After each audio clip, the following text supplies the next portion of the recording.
C'est toujours dédié pour la leçon de l'âme de Marco Ben Victoria, de Romain Lebracha. La dernière fois, on a parlé du bitachon, la confiance qu'on a fait. Je vous raconte deux petites, trois histoires maintenant qui sont d'un niveau encore plus haut, au niveau du miracle. Ça ne nous concerne pas, mais il faut savoir que ça existe. Il y avait un rav qui s'appelle le rav Yosef Chaim Sonnenfeld. C'était un des... Lui et le rav Kook ont fondé la Haïda Haredit, la communauté orthodoxe de Jérusalem, il y a peut-être 150 ans. Et ce grand rav venait de Hongrie, à la base, était orphelin. À l'époque, dans les yeshivot en Hongrie, dans le monde entier d'ailleurs, mais en Hongrie aussi, c'était pas comme aujourd'hui que tu viens à l'yeshiva et puis tu es nourri, logé, blanchi. Il y avait les cours, tu devais débrouiller pour le reste. Tu devais trouver où habiter, chez l'habitant, te faire à manger, aller acheter. C'était la yeshiva donne l'étude, le reste, tu te débrouilles. Et lui, il était orphelin, donc il n'avait pas d'argent. Il avait besoin tous les jours de 3 pièces. Pour se nourrir, pour payer sa chambre, il avait besoin de 3 pièces. Mais il marchait toujours la tête par terre, et tous les jours, il trouvait 3 pièces par terre. Tous les jours, 3 pièces par terre. Donc c'est un homme qui était habitué au bitachon. Beaucoup plus tard, on savait déjà, il est venu ici à Jérusalem, c'était le grand rave de la ville. Un jour, il n'y a plus d'argent à la maison, plus rien du tout. Sa femme, on habitait à la Véville à l'époque, ils habitaient à la Véville, ça n'existait pas encore la ville nouvelle. Elle tape chez le voisin, toc toc toc, bonjour, on n'a rien à la maison, ça ne vous dérange pas, je vous emprunte un demi-pain, je vous le rendrai bientôt. Le voisin, il n'y a aucun problème, pour le rave, avec plaisir, donne un demi-pain. Bon, lui, le voisin est tout à fait étonné. Ça fait 30 ans qu'ils sont voisins, jamais ils ont demandé rien. Pas une tomate, pas un radis, encore moins du pain. C'est la Véville, c'est des maisons comme ça très proches l'une de l'autre, et lui, par la lucarne, il peut regarder ce qui passe chez le voisin. Ça ne se fait pas, mais il a fait quand même.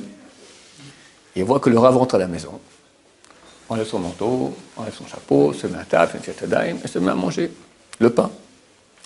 Du coup, la rabbinite rentre, Yosef Chaim, sache, je suis en train de manger le pain du voisin. Il n'y avait plus rien, j'étais obligé d'emprunter. À ce point-là, ça ne va plus du tout. Bon, je vois qu'il faut que je fasse Ishtadlout. Il fait Birkat Amazon, il met sa veste, il met son chapeau, il sort. Ishtadlout pour avoir de l'argent. Le voisin veut voir c'est quoi l'Ishtadlout du Rav Yosef Chaim Sonnenfeld. Il met sa veste, il met son chapeau, sort et le suit comme ça dans la rue. Il voit que le Rav, comme ça, il monte la rue, comme ça, la rue, elle dans la vieille ville, comme ça, puis il tourne à droite, tac, tac, tac. Et le voisin va, il regarde comme ça, il voit tout le Rav, il se baisse par terre, tac, il voit, il revient avec une bourse plein d'argent à la maison. Tiens, voilà. Ça ne me concerne pas. Mais les gens qui ont un bitachon, qui sont proches de Hachem, ça marche. Alors sinon, on a 1 centime de ça, on aura 1 centime de ça. Bedrat Hachem. Un peu plus tard, il y avait un très grand rabbin aussi, c'est après le Rav Aaron Raté.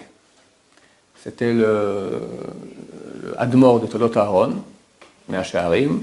Il a écrit le Riv Tarat HaKodesh sur la Kedusha, le Nos qu'il y a sur la Kedusha, d'accord, Shomer Emunim, sur la Emunim, etc.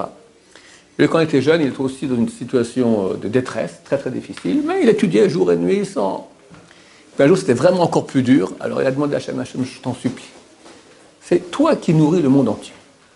De toi dépend tout. Donne-moi s'il te plaît, que je n'ai pas besoin de me fatiguer, pas besoin d'aller voir des gens. Je vais étudier la Torah tranquillement, fais que j'ai tout ce qu'il me faut tous les jours.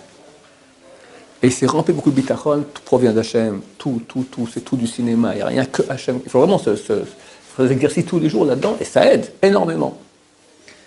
Il ouvre son porte-monnaie, un billet dedans. Ce qu'il faut pour la journée. Le lendemain, il ouvre son porte-monnaie, un billet dedans. Comme ça pendant 6 mois. Tous les jours, il ouvre le porte-monnaie, un billet dedans. Et hélas, il a parlé. Il a dit ça à un copain, tu sais, le même jour où il a parlé, terminé. La bracha ne vient que sur des choses qui sont cachées des yeux. Faire attention, si quelqu'un il a comme ça, même à moi, il ne faut pas raconter. D'accord? Il ne faut pas raconter à personne parce que la bracha disparaît. Une dernière histoire aussi. On la racontera lors d'un prochain shiur. Et Moshe Hashem. Baruch Adonai, Amen.